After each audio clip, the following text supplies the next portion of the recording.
Welcome back to the Done Deal Show with Dean Jones. Listen, there's a lot of Chelsea news to talk about today. The Kounde situation. They're now after 62 different RB Leipzig centre-backs, according to the mainstream media. We're talking Manchester United and their goings-on. We're also going to take a look at Arsenal and their links to wingers, a little bit of James Maddison and much, much more. But Dean, how are you? I'm okay, mate. Yeah, it's been kept on our toes the last few days, but that's all part of it. Listen, as a journalist these days, you have to be very careful about what you absorb during a transfer window. The job has changed massively, especially in the last 3 or 4 years of Twitter, because ITKs have become there's so many out there. Some you have to take seriously. Others you might not even heard of, but you can't totally discard. But generally, as a rule, you have to avoid noise on Twitter and trust your tried and tested sources, because that's all you've got. Back in the old days, they were the people we relied on to give us news and kind of built our careers around. And if you suddenly get swayed by this outlet in Spain, this outlet in Portugal, wherever it is, you can get distracted from what you're actually being told, and sometimes you end up being wrong because you doubt yourself so many times. So I'm trying to remind myself at the moment to trust your instincts and trust your own sources rather than the noise that is Twitter, which, don't get me wrong, can be right, is entertaining, but is not good for your mental health at times like this. And as I said, you're a professional journalist. I enjoy all of it. I'm a content creator. It doesn't really matter to me who is right and who is wrong to a large extent. I'm here just to talk about it. The fans talk about who we believe, what we think is going to happen. And that's what's fun in games. And I saw that over the course of this weekend. And especially when clubs, and I know you've been there, when clubs tell you something's done or something won't happen, then the opposite happens. Like, as you say, Twitter is very unforgiving, and they never have a go at their club in those scenarios. It's always the person who produced the story, as it were. And there's lots to kind of delve into and talk about. And we will get on to Chelsea. We will move on to Chelsea pretty soon, viewers. So stay with us for the Chelsea updates. I know a lot of you are sending in questions already for Dean's kind of insight on that. But I wanted to start, if we could, on Manchester United, because some interesting reports from Melissa Reddy this morning. I mean, scathing class report essentially from Erik ten Hag on the Man United team. He said, and I quote, that the team, I want to make sure I read this right, I don't want to misrepresent him, that the team is imbalanced, lacking technically astute thinkers. Players are way off the conditioning needed to implement his high tempo style of play. These players move the ball too slowly. So he's obviously kind of opening up more after preseason around this, and he's been a bit more demanding now, and he needs signings. Of course, 3 have been made in Lisandro Martinez, Eriksen, and Malacia, but he obviously needs more through the door. We're being told now that Jong isn't going to happen. He's going to take this pay cut. The British press, though, are still saying no, actually. Kind of the other way. The Independent have reported that they're making Jong offers of this deferred wages, but not a big enough offer yet. But where are Man United currently looking at right now in terms of more incoming and, of course, some players leaving as well? Yeah, look, they can't turn away from Frenkie de Jong at this point. They've been on his tail for so long. It would be silly to give up at this point, especially when there's no resolution with Barcelona. Like I was saying, that there's so much noise around Twitter. There's also been a lot of noise coming out of Catalonia in the last couple of months. And that doesn't matter whether you're Man United, whether you're Chelsea, whether you're Leeds. There have been so many agendas and reports driven around trying to get players into Barcelona. It's been really frustrating for Premier League clubs in particular. So it's been something that they've all had to contend with. And listen, some of the noise was right, and it's helped Barcelona get deals over the line. But on the flip, it's agendas that are set to cause confusion, to cause uncertainty, and to buy Barcelona time to get the pieces in place that they need. And look, ultimately right now, there are other players beyond Frenkie de Jong that are their priority, like Lewandowski. Lewandowski is their priority to having that squad for next season and having registered and ready to play. They also want to open up funds, whether that's for Kounde or whoever else, to come in. And Frenkie de Jong is a player that, one, they're not even paying his full wages. That's how little importance they're putting on the guy right now. They're not paying his proper wages. They're also saying to him, if you want to stay here, you can take a wage cut and you can stay here. Well, In my eyes, if you're Frenkie de Jong, you're supposedly hanging out for this 17 million in deferred wages before you'll even consider leaving. Then why are you also going to consider taking a wage cut, which is so impactful on yourself, to stay at Barcelona, because you're going to lose those deferred wages and also get less wages than you're already on, right? It doesn't make sense to me at all. It doesn't make sense to me. I understand that Frenkie de Jong might want to remain at Barcelona.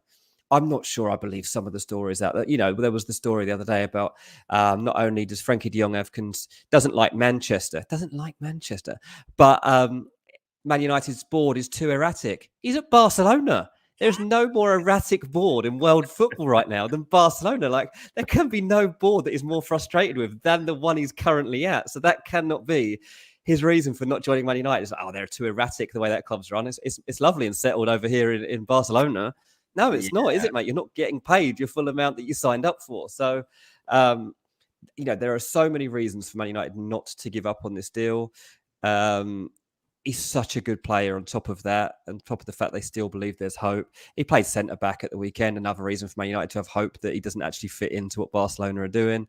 And there's nobody on the backup list that is quite as good as him.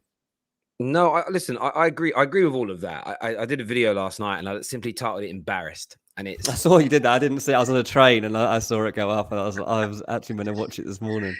Go on, what did you do? Nothing. It was more just. I haven't done anything to be personally embarrassed about, really, but it was more, if we stay in this and he does stay and he does take a pay cut and we've been absolutely strung along, I would feel embarrassed because we need to be more informed. We did this the summer with the summer where we didn't land Jadon Sancho, where we chased and chased and chased and chased. We believed that our advisors had given us the right information and it would work, and it didn't. And I just don't want that to happen, especially year one for Erik ten Hag. You have got to hope as a Man United fan that the relationship that Ten Hag has with the player, he's not being spun a line to keep United there, if that makes sense. Because, as you say, they keep talking about wanting to play him at centre-back. This is the way I look at it. This is the one thing that gives me hope. Is he really going to turn down? I think it works out, I did the maths, £57 million over the next 4 years. And start being played at centre back.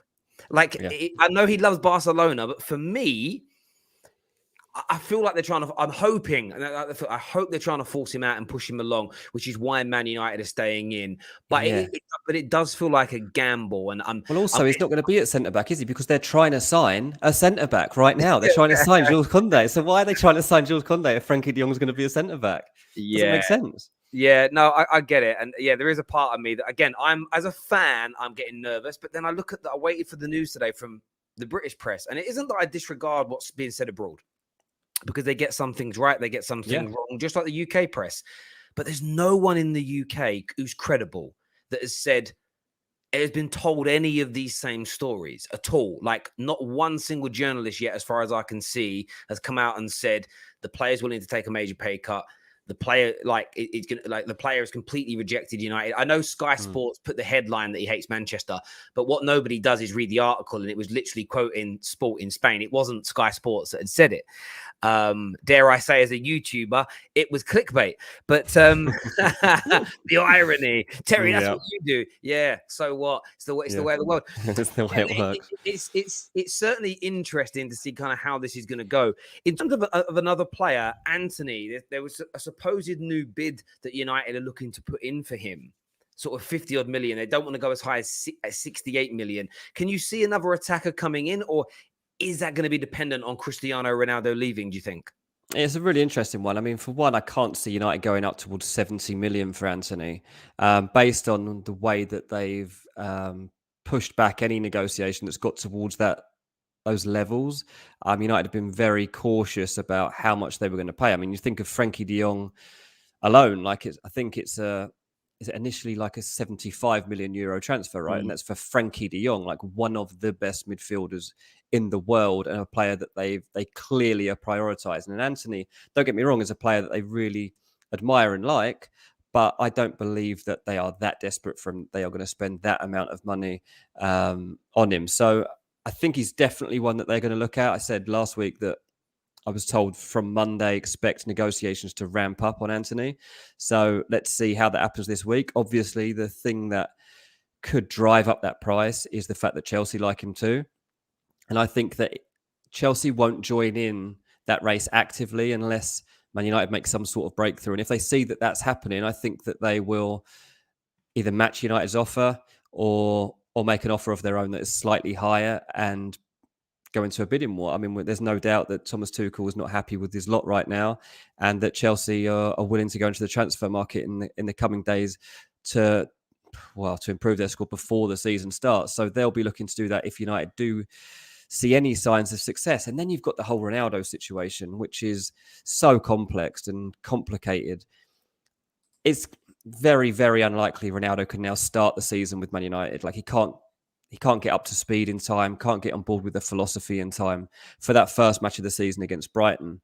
So then you've got the next few weeks until the transfer window obviously closes, and the Atletico Madrid transfers potentially come around as a result of Mendes just desperately trying to find a new home for Ronaldo and try and find him that Champions League football that he wants, right?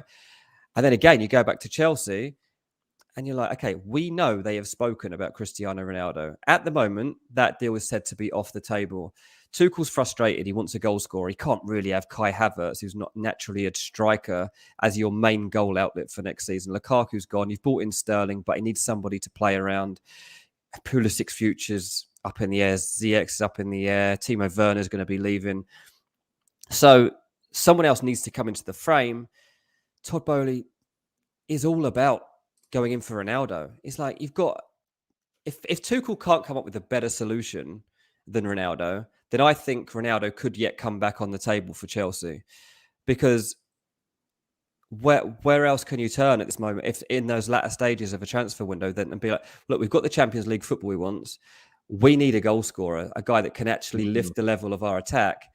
And he's there for 1 year. For 1 year, this could see us through. I think it's written. And, you know, whatever option you look at for Ronaldo, like from a moral stance, nothing fits. Like Atletico Madrid, well, that'll upset Real Madrid fans. Chelsea move, well, that'll upset Man United fans. But if Ronaldo is going to look at this from a personal point of view, then he's not going to be able to take any of that into consideration. So, yeah, if United are going to genuinely let Ronaldo out, then Chelsea could yet come onto the table. And then you wonder, like, what do United do in that position? Do they actually start to seriously look at getting in a new striker? Can they trust Antony Martial? Because don't get me wrong, he showed great intent in pre-season. Can he continue that for an entire season? We don't know. We haven't seen him do that. So we've got nothing to really base that upon. And it's not just like, can Martial score goals? Can he show the drive for the entire season? You know, like that's what Martial doesn't always show you. I mean, you're a Man United fan. You've seen that more than anyone. And there are other options that they have to consider. Yeah, it's those peaks and troughs with Antony Martial. When he's on fire, when he's on form, he can compete with most strikers in the world. But then we had that with Rashford. We haven't really seen it with Sancho yet. They're form players. They can go through 2 or 3 months where they're world beaters, and then they can have 2 or 3 months where they're fairly invisible, and it's covering those things. And yeah, it has become complex for Man United because I think it's more. But I don't believe Man United's stance that they won't sell him. The whole he's not for sale thing, I don't buy that for a single second. I really, really don't. But I think it's more Ronaldo struggling to find a new home, like quickly. And because that's dragging, Man United's business is dragging. Plus, no one's really been able to get rid of Deadwood either. Kind of look at Arsenal, Chelsea, even Spurs, who've had a quote-unquote good window. All the players that are not really wanted are still there. Nobody's really moved on. Like, you know, Harry Winks is still there as far unless I've missed it.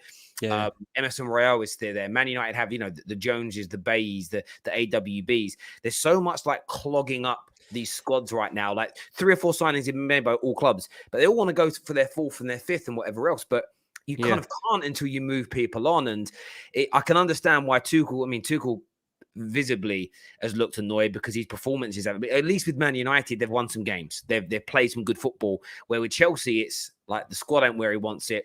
The performances are not where he wants it. And you look at Spurs, you look at Arsenal, you look at City and Liverpool and think they're all looking so good going into the new season with very few problems, no real disharmony. You don't really want to be starting a campaign like that. And yeah, it's interesting. You know, Man United got a little bit of a a get out of jail card because it's the first summer with Ten Hag. There's so much wrong to kind of fix. But Chelsea, the expectations are you've got to be challenging for that league title. You've got to be competitive in the Champions League. You know, they don't have the luxury of, you got a year or two to build. It's you go now and you start delivering. But yeah, it's going to be an intriguing one to see what Man United do in the coming weeks. Someone did want me to ask, have you heard anything about any new right backs? Because Drumfries' name keeps getting mentioned. AWB may be leaving. Is there anything in that at all, as far as you're aware? I think it's going to be key that you get rid of Wan-Bissaka so that you can replace him. I mean, you can't afford to bring somebody else in, especially at Dumfries level, and then have Wan-Bissaka hanging around. Like you need to have an agreement in place for somebody to take Wan-Bissaka. At the moment, it's always Crystal Palace that you come back to, and can they take him? Can you find an agreement around that, whether it's loan or permanent? Clearly, he's a bit off the level needed to perform under Ten Hag at the right level. So he either needs to make very, very fast adjustments to get up to speed, or more likely United look to replace him in the squad. I mean, they've probably been helped out a bit that Dalot has had a decent pre-season and has shown that he could at least be an interim replacement, I guess, for the start of the season. But ultimately, Ten Hag knows that United aren't just looking to move up one level under his guidance. Like they've got to move up 2 or 3 gears over the course of the next year. And he hasn't really got time for passengers. And unfortunately for Wan-Bissaka, he does look like a bit of a passenger in that United squad at the moment. And I just don't think his nature is going to allow that to be the case. I think that there are too many. It's happened for too long at Man United. And I think that is what we are seeing the end of right now. Look, I still think you go to Ronaldo, like if Ronaldo came in, showed the right attitude, like he could be back in that team and it'd be absolutely no problem. I think that could still work. I also think, though, for Ronaldo to be integrated again, you need something to happen to spark the magic in him again. It's like if you could make that breakthrough with Frenkie, if you could bring through another exciting forward, then suddenly Ronaldo might be brought back to life and be like, all right, come on, let's go. Like, I haven't got another club. Let's put that behind us. We've seen it with Harry Kane. Harry Kane was desperate to leave Tottenham.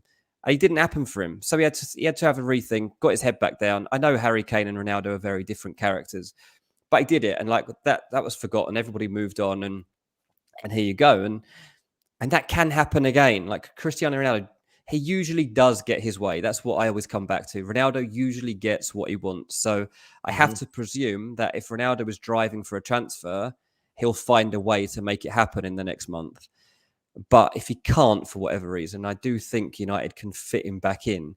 But to get that spark out of him, something else has got to have happened. And United will make it happen. Like, they have to make another transfer, a significant one. And Frenkie still looks like the most probable one. Yeah, I mean, it does for a lot of people, and then not other being rivals. Any bit of news, but what I've loved about this summer, as I mentioned the press earlier, when Sport have said in Spain that United look like they're going to do it, they're rubbish. They're the sun. They're not credible. The Sport say he's going to stay and take a new deal. Oh, look, there we go. The gospel truth has arrived. And as I say, sometimes it's just about remaining calm. It's not always easy as a football fan, as we know. Viewers, any questions that you've got, though, please feel free to send them in. Make sure the like button is being smashed. If we hit 1,000 likes while we are live, we'll give away 10 free memberships on the Football Terrace while we are live. We will get that done. I wanted to move on to Chelsea. I mean, I've kind of touched on them a little bit. Maybe they, sort of with Antony, maybe putting bids in. But the defensive area is so interesting. Jules Kounde, I mean, that deal, I mean, a lot of credible people, Ben Jacobs, Matt Law, amongst many others, kind of stated on Friday, they're beating Barcelona. He will sign. It is done, essentially. Formalities to be complete between the clubs. Yeah. And now we're in a situation where, again, it's very interesting again, because the British press has sort of stood its ground a little bit today and kind of said, well, there's still no official bid. They still have to satisfy Sevilla. Like, things maybe are not as advanced as some of the Spanish press are saying, but it looks like they might lose Jules Kounde. And now they're being linked with 2 Leipzig centre-backs. They're meant to be, a big report that came out from, Santi's very, very credible, but, he's stating that Chelsea are going to come in now and potentially try and hijack Paris Saint-Germain's move for, I want to try and pronounce his name right, Nordi Mukiele. what are Chelsea going to do about their defensive issues? And did you see much truth in these sort of attempts at signing the Leipzig centre backs? Look, this is a really interesting one in terms of the way that both situations have opened up, to be honest, because there are similarities, right? Like Jules Kounde to Chelsea is as close as you can get to that deal being done without it being done. I mean, Jules Kounde is a player we've talked about for 18 months or whatever, and it's always been improving. The terms have always been worked on and all the rest of it, but never has it been closer than, say, Friday when I remember logging off and being like, oh, that's it, Kounde will be done over the weekend, and then we can finally put that one behind us. And then there's suddenly this like, hang on, Barcelona might still come in. Like, even from a Sevilla point of view, this is frustrating. And I'm told that Sevilla are actually quite sick of this too. And they're like, we don't want to consider Barcelona anymore. Like, they don't have the money. Like, the money's not there readily available. The money is readily available for this transfer. Can we move ahead with this one? Jules Kounde, of course, is like, if Barcelona want to sign me, I'm waiting for that. And that's what Barcelona basically want to happen. They want Kounde to hold up on Chelsea. They want Sevilla to just be a bit more patient and be like, look, you'll get the same money. You just have to let it open up. And it's a frustrating situation for Sevilla, who obviously will want to build their own squad right now. And they feel like they've got a very good chance of having a good season in the Liga and have been so poised for this situation for so long and nothing's happened, that it dragging on any longer just ruins their own plans for next season. Well, then you've got on the flip side of that, so Chelsea are being frustrated and are angry at Barcelona, I guess, for holding up that deal. And then suddenly you're like, well, PSG are on the verge of signing Mukiele from Leipzig. And then Chelsea are doing now as reports do exactly the same thing to PSG that Barca are supposedly doing for Kounde. Now, look, anyone I've spoken to on this hijack are pouring water on it, to be honest. They're saying like, no, he's still joining PSG. Can't really see much into this. Maybe there's been late interest. Obviously, this is a story that's been in the last hour or so coming into the show, so there hasn't been a lot of time to check it out. But certainly sources in Germany don't believe that Chelsea's interest is anything to take particularly serious right now. I don't, as I say to you, like, I try to avoid the noise on Twitter. But even, Fabrizio Romano's tweeted an hour ago that PSG are completing the deal. The agreement was in place on Saturday, just waiting for the documents to be signed. And so for Chelsea to make an approach at this stage, if they have, like, it's still in hope more than anything, because if that deal is so far progressed, then it's pretty much there. It's interesting, though, of course, and you can't ignore it. And then you've got the fact that not only did Chelsea want Kounde, they were after two centre-backs. So you're like, well, maybe it's the fact that this guy was on the radar anyway, even if they had Kounde in the bag. So you've got to be open-minded about that. They're linked with Gvardiol. Gvardiol doesn't seem available to me, if I'm totally honest. Like, I don't think he was moving in this window. Like, Man City have had a bit of an interest. Tottenham have definitely had an interest. For Chelsea to come at this stage, if they did, I think that both of those clubs would want to know why all of a sudden he was considering that, and could they also have talks. So then that I would expect that situation to be dragged out. You hear Chelsea also like looking still within the Premier League to try and make a sign-in. So, one of the names that was put to me is like, oh, they quite like Adam Webster. I'm like, how does that fit in? How does Adam Webster suddenly fit in to the fact that you've been chasing all these like Koulibaly and Skriniar? They've, obviously quite finally got Koulibaly, but Skriniar and going after Kounde and those other guys. And then you're like, well, Pau Torres too. He's still out there. Pau Torres has been talked about for months and months and months and months. He's still there. He's still available. Why would Chelsea not suddenly be going down that route? There's so many calls to make and so many judgments to be made on the transfer rumours around Chelsea right now. And it's a tricky place. It's a tricky place. Obviously, like, I've been around long enough to see how these things work. But, there are plenty of insiders right now just scratching their heads trying to work out who to believe. And unfortunately, that's the world of transfers.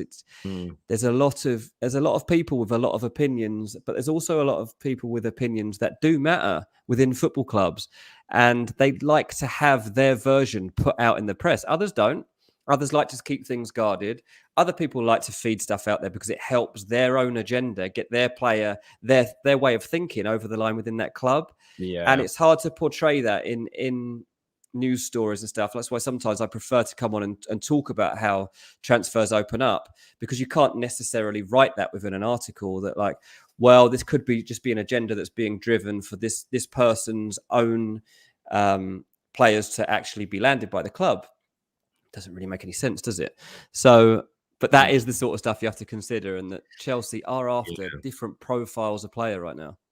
Yeah, they certainly are. And I mean, there's a feeling, and there's a lot of Chelsea fans that feel like things are a bit of a mess. Things are very sporadic. And to your point there, Fabrizio, someone's quote tweeted Fabrizio here, but said that PSG have all but completed the signing, and he will sign a contract until 2022. I mean, that's exactly the words that were used about Jules, Kounde and on Friday. But of course, Barca were already in the race. It's a very different thing when two teams have been involved for weeks rather than a team just coming in last minute. But I suppose the thing is with Chelsea, I mean, I've quite enjoyed the way Chelsea have gone about their business, but then they're not my football club.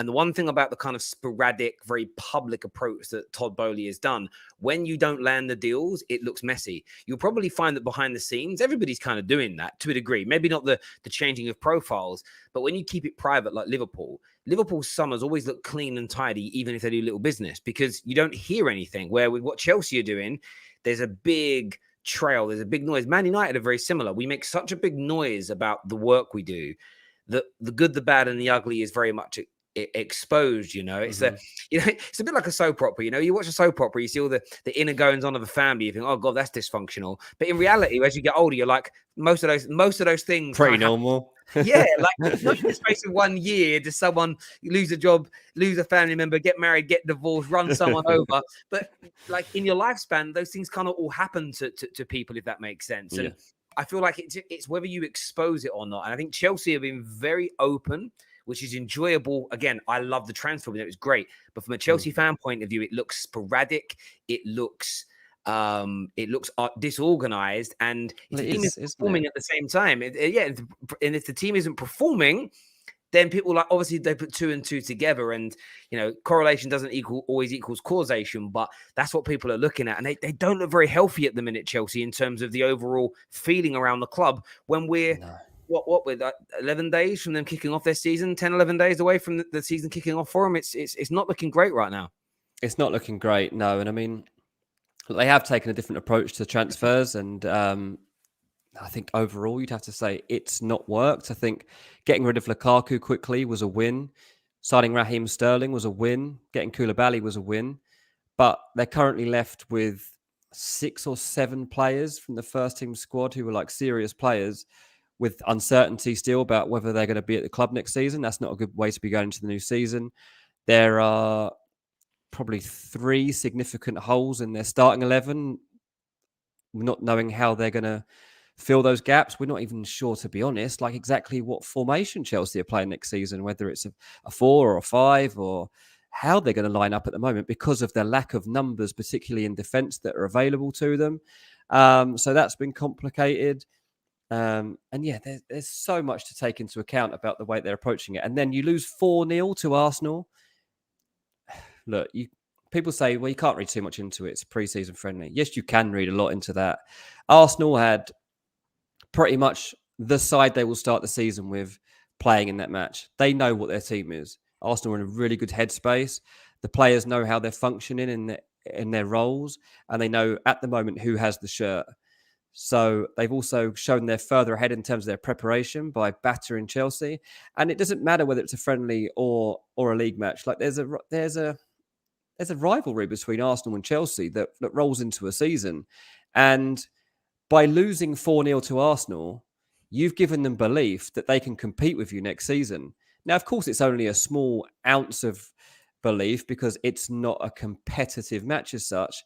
But within the league season last year, like Arsenal were trying to build towards a moment like this when they could really gain a belief that they could be Champions League contenders and get amongst it. And they weren't far off it by the end of last season. Now that they're adding the pieces, they've still got a couple of pieces to come. They will feel that actually, as this season's beginning, they are probably better than Chelsea. And when you look at the fixture list at the beginning of next season, Arsenal have a much kinder set of fixtures to begin the season than Chelsea do. Chelsea's isn't terrible, but they've got like Tottenham and then Leeds away in the second and third games of the season, right? They're tough games. They're really tough games, especially if your squad is unsettled. And that's something that's going to rattle a few people too. So really tough time for Tuchel. I think it's a really, really big week for Chelsea in the transfer market. Things need to be fixed. Things need to start moving forward. Yeah. I think to agents that have got a couple of players at the squad, and I'll be honest, like they're not particularly worried. They feel like Chelsea are still one of the best teams in this division. Players like Sterling hasn't really been properly integrated to that team yet. He's not at full flow. He's not playing full games. Koulibaly has just got his run out. Like this team, we haven't seen actually at its strongest yet. So it's not panic button time. But the problem is you've given Arsenal a confidence boost before the season's begun, and they were already starting to build momentum and optimism because of the sort of transfer window they've had. It's very interesting as well. And I want to read this out again because this could be someone mistranslating it. Yeah. But supposedly Gerard Romero, who by the way is like he's hilarious. He's basically like a grown man who does Twitch like he's a child gamer, but he actually gets information from Barcelona. It's amazing. He has now just stated that Jules Kounde has informed Xavi that he was going to join Barcelona. So I don't know if he's missaid the word instead of is, but he said that's what he stated, and I'm going to tweet it because that's exactly what he said. I am not the source. I am just putting. You're going to rattle people there, but yeah, go for it. Yeah, I mean, people. Okay, but these are the crazy things. I mean, this is what's interesting though. Fan theory here. This was a fan theory I read the other day, and this is why again I like. This is why I do the whole fan thing.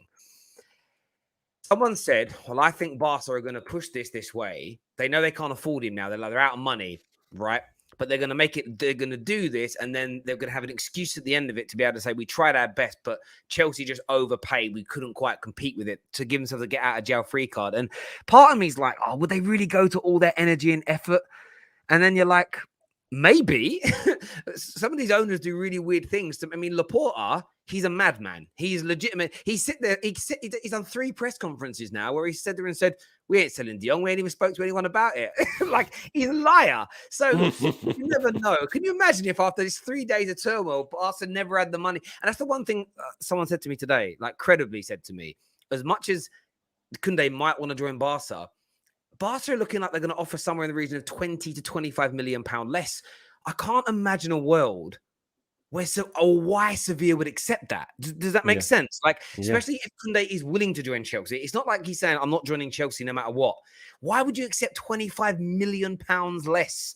Especially as they're in their league and they're trying to catch him at the moment. They were in direct competition with him last season. They don't want to see Barcelona get that much stronger and also take a hit on how much their player's worth. And they've got to give 20% to Bordeaux. So when you kind of look at it, there is still hope for Chelsea, but at the same time, you don't want to say there's hope, and then in an hour he's holding a Barcelona shirt, and you're like, oh no, because this really could go either way. Geek to back says Chelsea seem to be all over the place. Is Bowley just trying to be Abramovich? Abramovich didn't behave like this, though, so he's not behaving like Abramovich. No, I mean, this is a very different approach to the one Abramovich took. But, I mean, he's trying to make a mark like Abramovich tried to make a mark. So in that sense, he's trying to announce himself on the stage. But at the moment, he's got a problem like with his, Azpilicueta, for example, like trying to leave at this stage of the season. Like, that's such a big loss, not just necessarily as a footballer, but in terms of the personnel within your squad. Like, it's been there so long, a leader of the team, on and off the pitch, massive loss that will be. Tuchel clearly not happy that is a situation that's dragging on still, and he's having to talk about. Do they need a new right-sided cover? Probably, possibly. There's still debate about what's going on with Alonso, whether they might be back up there. Still Are they actually going to go and sign a midfielder? Are they going to get a wide attacker? Are they going to get a number 9? Chelsea don't really have a number 9. Are they going to go with Brozier after all this? Are they going to, like West Ham, obviously not making the breakthrough they hoped for, basically because Chelsea's a mess. Like they can't really let him go right now because nobody else to go in there. Like you can't have Kai Havertz as your main number 9. He's not actually a number 9. He's been turned into a centre forward because Lukaku wasn't very good at it under Tuchel's remit last season. So they're having to consider that. And I think, all this stuff that's been going on has clearly distracted Chelsea in their terms of their preparations for the new season. Having to fly across to America, having players like Broder going backwards and forwards. Not sure why he was even doing that. The matches they played, they haven't got a lot out of them so far. It's a really, really disrupted pre-season for Chelsea so far. They've still got 2 weeks to fix it.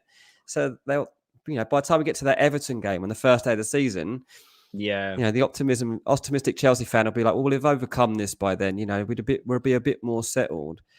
There's a lot to be solved. There is. And as I was just saying a second ago, about I wouldn't turn around and you don't want to say Chelsea have got no hope, but you wouldn't want to say they've got much. Fabrizio, as I said that, tweeted literally the same second it come up on my screen.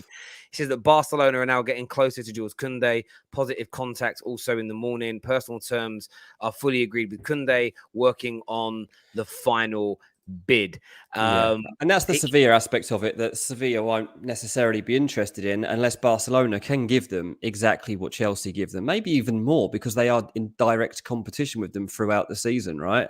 It hurts Sevilla less if Kounde goes and joins Chelsea.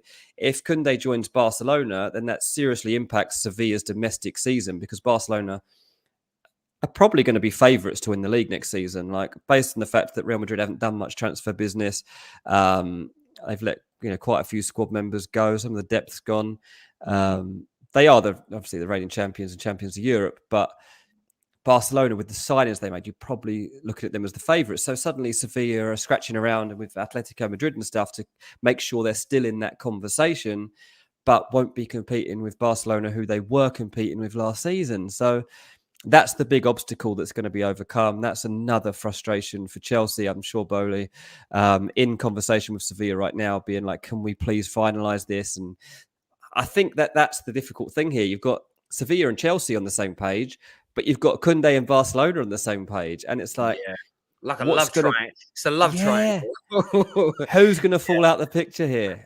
Again, I mean, it's that way. And I think, listen, we'll see what happens with this. Like the way my head's at with it right now, it feels sort of 90% that Barca are going to get this done. But maybe that final bid goes in and Sevilla just say, actually, it doesn't get to where we want it to be. And I mean, that again, this transfer window has been so crazy, it would not shock me. This is maybe the best tweet I've seen today. And I want some of these people. I want some of your silly transfer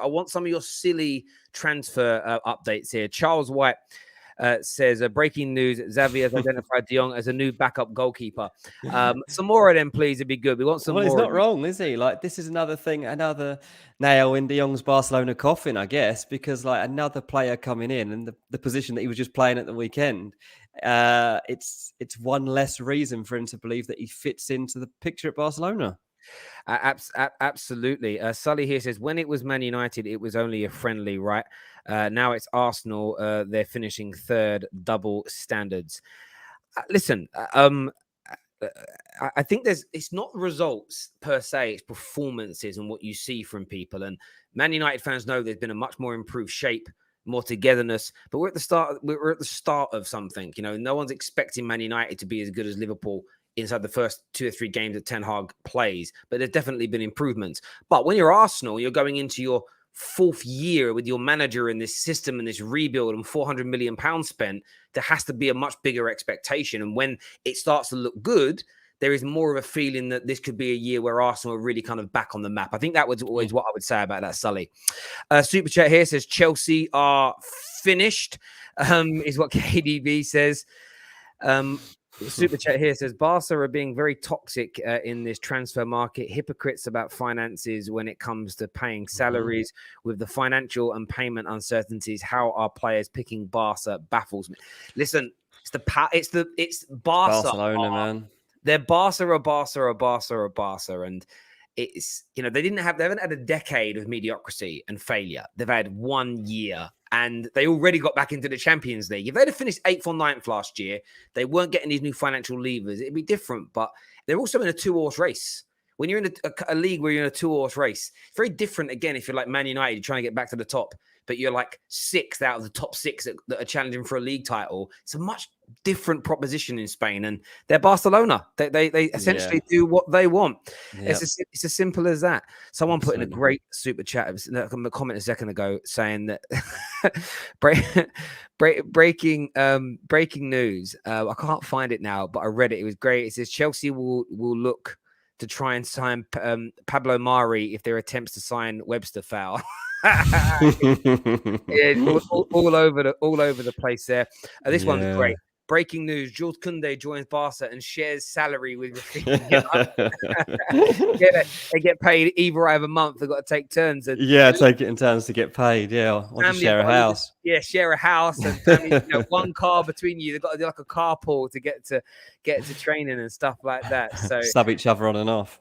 Yeah, very share much. a life, basically. That's what they're heading towards. It is mad that they're getting away with it, but look, this is that, they're basically remortgaging and basing that, they're gambling the next couple of years on being able to fix this in that time, right? They're gambling on taking out mortgages on things that they would never have had to do in the past. They've got the Spotify sponsorship, all these sorts of things that totally non-traditional with the way the club's run, but they're having to do it because they're trying to recover quickly from the mess they were in. And I mean, look, you're a Man United fan.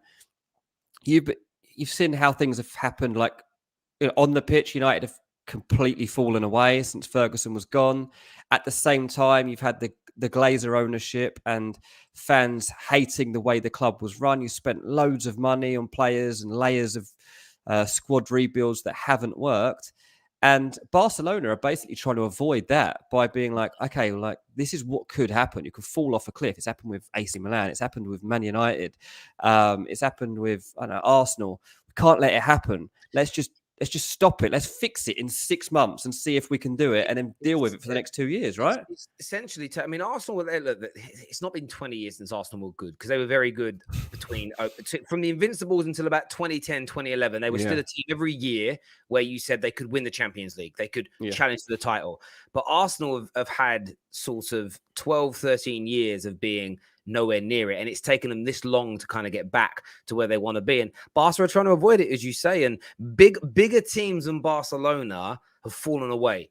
If you'd have said to people in 1992 Liverpool won't win a league title for 30 years, you'd have been called insane. You'd have been called insane. You really would have done. Same with Man United after we won our last league title before 30 odd years before football, 27 years. Nobody would ever have said that would happen. And these things creep in when you don't expect them to. One of the questions that we had come through is about one of the players we're going to speak about today. We're still going to talk Arsenal later on in the show, people. Tottenham update as well around James Maddison. But a question here from Erin, who says Chelsea are looking at Bowen.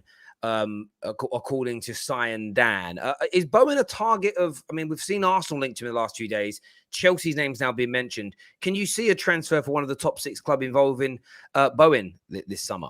I can't really, to be honest. I think that it's going to be so difficult to get him out of West Ham, and I think that that's going to be the major breakthrough that needs to be overcome. Like, I think West Ham was slightly concerned about Liverpool. I think that was the one that they were like, his head could be turned by that. They could potentially have a lot of money to offer. And if it all lands, it's going to be very difficult to stop that player from going. I don't think there's that same feeling around Arsenal. I mean, that's the only one I've checked out. I haven't checked the Chelsea one specifically yet, but like checking out the Bowen situation, the Arsenal rumour, there wasn't any particularly concern about it. And the reason I don't think there will be with Chelsea necessarily is because Bowen knows he's about to be handed a very handsome pay rise. He knows that he's going to got a contract offer that's going to come at the end of the season. That's a big one. And that West Ham have him as a huge player in that setup. So that's the plan for them. And they just hope that they can silence some of the noise from outside. And look, obviously Chelsea wasn't one that they'd had necessarily on their radar before now. And I think I guess it's natural that Chelsea are in that conversation. If they're struggling to sign forward players, players that can make a difference, then Bowen, I guess, is one of those in the Premier League that has done that. Is he really a player that's going to elevate your title aspirations? Is he going to make the difference in the Champions League? I'm not sure he's quite on that level yet. And I think that's why there was also the feeling with Liverpool that he was one of those players that Liverpool spend a year on and get him ready to get to that level. Chelsea need players that are here and now ready, if you ask me. I don't think that they can have another Ziyech, another Pulisic, another Timo Werner and play that waiting game. So I think, Bowen has obviously been in the Premier League, so should take less time to fit in that sense, but he's still fitting into a different style of football. You're fitting in with a different philosophy of manager. You've got to adapt to the players that are around you that are the next level up from what you've been playing with at West Ham generally. I can believe that Chelsea might have an interest in him, but West Ham, make no mistake about it, will do absolutely everything they can to silence any talk of him leaving. Yeah, I mean, absolutely that they will. And as you say, definitely try and silence it. But it's, again, Bowen's a kind of player that I think they should go for. And I mean that with respect to West Ham, because Bowen is very, very good.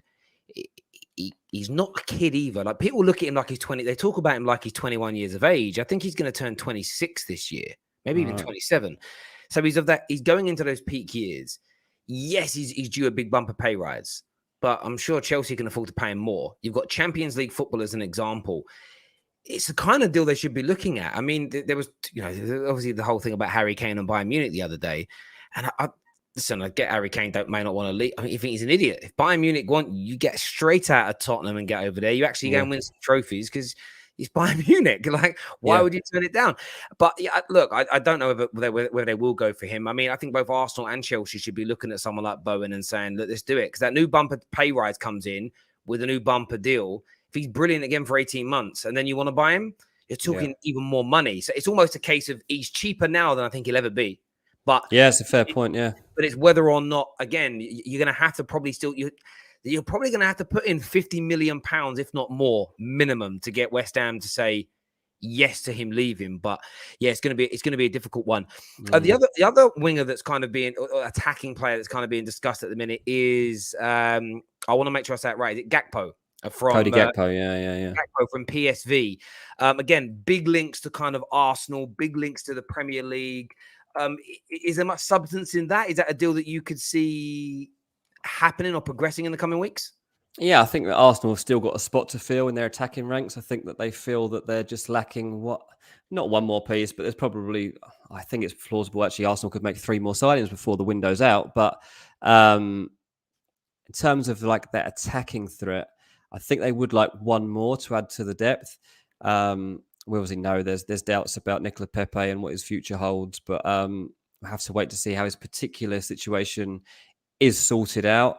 But Kounde Gakpo is somebody that he's been on the radar of a lot of Premier League teams this summer, and he's been talked about as landing. I think that right now it's going to take a big offer to land him. I think that's probably the most interesting thing here.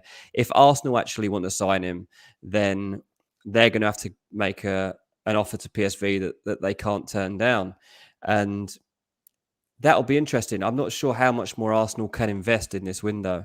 But I think you only have to look at the fact that they were actually, I know it wasn't the full amount, but they did lodge that offer for Rafinha. And that gives you the sense that money would still be there to be played with. So whether that's enough, I don't know. But I think that tells you that there's still a spot in that Arsenal squad, an exciting spot too, from a fan's point of view, that needs to be filled. And Kounde Gakpo, listen, he's a really good footballer. He's spoken about so highly by, I know a few people that scout like generally, and they advise clubs on potential signings, and they draw up lists. And he's on a lot of those lists this summer. He's a player that they think is equipped to make the transition to the Premier League. And for Arsenal and the age he's at, and the fact that he can still be moulded to fit a particular style of play, is definitely an interesting option. Yeah, but he's one a lot of Arsenal players want, and they have got that money there, as you say. And you say 3 more signings potentially. Midfield is such an interesting one because still no Yuri Tillemans bid. Yeah, I think unless I've read the quotes wrong, like Edu's kind of played down Paqueta, as in terms of we've got a lot of players in that profile in the team and system. Like, is the midfield going to be an area that they go to next? I mean, I know there was talk of Zinchenko covering in that position, but that doesn't look like it's going to happen now. Would you expect another midfielder to come in? Well, I think Zinchenko actually is going to be a midfielder long term. I think that is still part of the plan. It's just that right now, if he still has to play left back, then he will still play left back for the beginning of his Arsenal career. And anytime Kieran Tierney's not there, then Zinchenko is obviously a very, very good person to be able to fill in that spot. So I think, like, long term, Arsenal do have a good option in the middle now with Zinchenko in there. Look, the Paqueta link is so interesting because it won't go away, but it really doesn't fit. Like, signing him, it seems like Arsenal already overloaded with player of his type. So I don't think he's the one personally. Tielemans, I'm still told it's not dead. I'm still told Arsenal might do that. Again, I'm not 100% convinced that, like, that's the perfect profile of fit for what Arsenal need. But, you know, they are obviously after players that can catapult them into that Champions League tier. And Tielemans himself feels that he should be playing in the Champions League. So if there's not a Champions League club out there trying to sign him right now, which there's not, then he needs to join a club that are on the verge of making the Champions League and actually help them do it. And obviously, Man United and Arsenal are two clubs that he could look to do that with. So not going to totally rule it out, but again, like we talk about, like Ruben Neves, Tielemans, they're in the same kind of bracket for me. Could still go in this window. It's just a case of finding the right club. But so Arsenal, I think that Saliba wants to stay now. He wants assurances that he does fit in. He wants to know that there is a role for him within that team. And I think that actually, from what we've seen recently, there probably is. I think that there's signs that other players might be shifted around to help make way for him, to give him opportunities in the side. So that would be a really good sign. But yeah, Arsenal not finished yet in this transfer window. Yeah. I mean, most certainly not. Someone told me here to check my DMs about Kounde. Someone sent me a picture. And right now on the Barca website, if you go to the personalize your shirt, Jules Kounde is an option.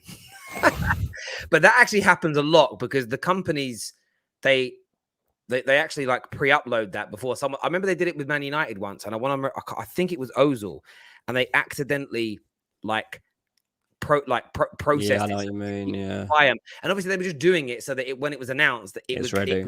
It was ready to go. That's all that's happened there. It doesn't make it official. Yeah. But yeah, again, it's just like Barcelona just trolling the world. And anything they seem to do right now will wind up anyone and everyone. It must be quite fun to be a Barca fan, to be fair. Yeah, no, it must be right now because it's like they're winning on absolutely everything. And Abdul that's watching sent me a message, and he sent me a thing of Fabrizio saying that it's not. He says here once again, Fabrizio confirming that the deferred wages are not the only reason why Jong wants to stay, but you in the English media keep telling yourselves that it's just because of deferred wages. I know you're watching, Abdul, so let me just reiterate again. I believe that if they asked him to leave and paid him the deferred wages, he would have gone. However, I've stated many times, I believe that he wants to stay at Barcelona as his first destination because he likes being there. There are two different statements. So I'm just, again, I don't know what you... KJ always tells me this, and I've got to be careful. People hear what they want to hear. I've never once said the only reason he wants to stay at Barcelona is because he wants his wages. However, I think if he was paid those £17 million and they were still asking him to leave, I think he'd have gone by now. I think that's holding the deal up. It's a very different statement. But there we go, my friend. There we go. What's this here? Okay, so yeah, we had a bit of news there. What's happening with James Maddison, as far as you're aware? Because that's kind of a deal that it's kind of there, but hasn't really sort of progressed. Is it something you think Spurs are going to put more pressure on as we get closer to the start of the season? Because they still kind of need, after the 62 signings they've made, there still seems to be that necessity for that creative midfield player. Yeah, listen, there are reasons to be optimistic for Tottenham in that James Maddison would love to test himself at that next tier up. Like he's such a good player. Once he found his groove again last season, you could see that. Brendan Rodgers himself saying that right now he's the best version of James Maddison he's basically seen. And while on one hand you could read that as, well, there's absolutely no way Leicester are going to sell him then. If this is the best he's ever been, then they can't afford to lose him. But Tottenham will be like, well, if this is the best he's ever been, then this is the moment to sign him. And we also know that Leicester are struggling to get rid of the players that they wanted to get rid of, and that they are kind of an open book right now in terms of receiving genuine offers that are high enough to tempt them into selling almost anyone. Leicester, the only team I think that haven't actually signed anyone yet in this transfer window. And this is a transfer window when Brendan Rodgers was looking for an overhaul. So he feels that that squad has gone a bit stale. There's still enough quality in there that I think Leicester can have a good season. There's no doubt about that. And it'll be another test of Brendan Rodgers as a coach to make sure that happens, because he has obvious frustrations last season when it looked like he might even lose his job.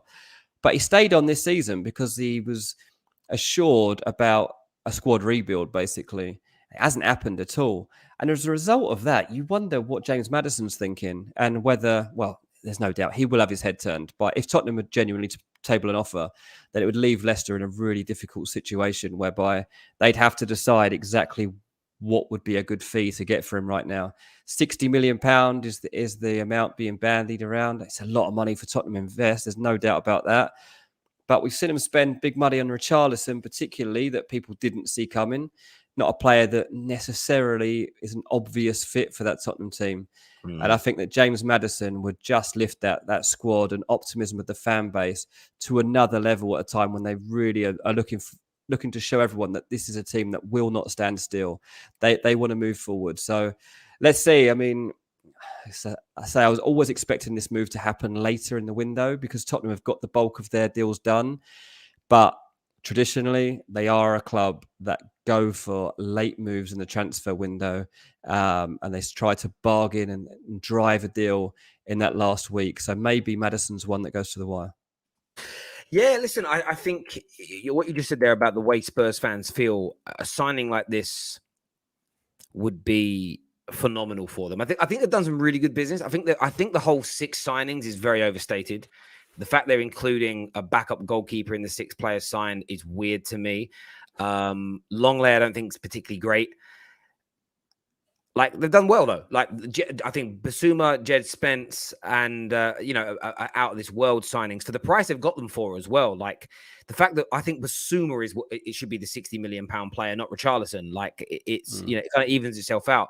But Maddison, it would be next level for them because he has that creativity, and I think that he did well at Leicester. I think you put him into a better team with better players around him, and he'll go to another level. And Harry Kane then suddenly moves away from that kind of playmaker role and goes back to being a number 9, which again is dangerous because he's as good, as prolific as any other striker in the world. And if you suddenly you're feeding him from both wings and from a number 10 position, you may go back to the Harry Kane who, was in his goal scoring pomp when he had Christian Eriksen behind him as an example. So Spurs just become a completely different animal for signing like that. And you suddenly start to say things like, could Spurs win the league? Like, it's an outside shot, but suddenly you look at Spurs from a completely different light if they sign someone like a James Maddison with everybody else that's come in. Of course, they've got to click. It's got to work. They've got to be strong defensively. But there's loads of things that they're going to play, but they become very much a dark horse in that regard if that happens. Well, the thing was with Tottenham, they didn't have enough depth to get through this season because of the new 5 sub rule that's going to impact quite heavily. They had to have better bench options. And if you saw at the weekend, Rangers lost 2-1 to Tottenham, and Tottenham had a strong 11 out. But the players that they brought on, Richarlison, Perisic, Rodon, Spence, Tanganga, Lucas, Longley, Basuma, like that is totally different to the options you were getting last season.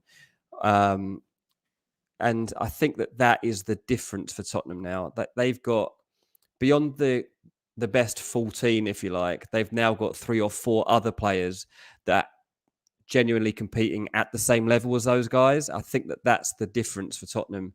And if they're not finished yet, then I think that's a really exciting place to be.